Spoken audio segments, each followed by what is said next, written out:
with your IVF doctor and your IVF doctor recommends that you do ICSI, Intracytoplasmic Sperm Injection, ICSI. Is it worth the hype? We get asked this question all the time here at Fertilista. I'm Nicole Stern, the founder of Fertilista. We're helping women just like you tackle these tough decisions. Do you do ICSI? Yay or nay? Is it worth the hype? All right, ladies, so let's talk about that. When your doctor recommends ICSI, Intracytoplasmic Sperm Injection, it's during IVF. They take the best looking sperm and they inject it into your egg in the lab for fertilization. It's typically an extra higher cost or an extra add-on to the IVF cycle, and it might be one that you just weren't aware that would be recommended or you didn't budget for it. Let's talk about the good, the bad, the ugly with ICSI. So if your doctor is strongly recommending it, then I recommend that you listen to your doctor.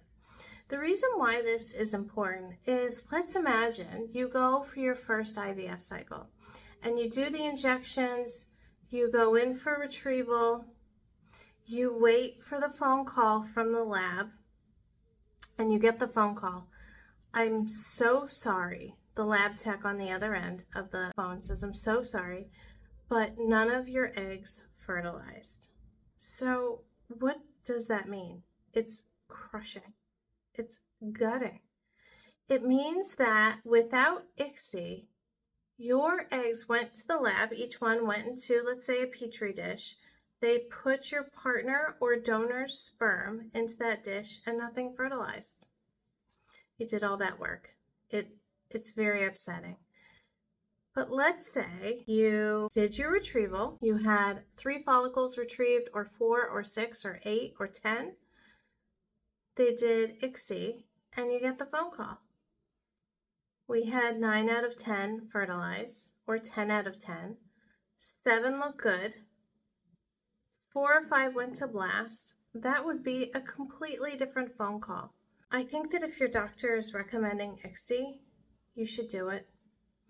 The reason is because they're only going to recommend it if your labs dictate that perhaps you should consider ICSI. So let's say you have a lower AMH, you have more fragile eggs. They're going to need ICSI. Their membrane, cell membrane, might not be able to handle just having sperm in the petri dish. We worry about more than one sperm fertilizing that egg. So that's where your doctor might suggest ICSI. Or let's say your partner, the semen analysis comes back and the morphology is at 4% or 3% or 2%. We would love to see it naturally between 8 and 10%. Morphology means shape. So in a natural cycle, when we're trying to conceive naturally, we want at least 8% of the sperm normally shaped.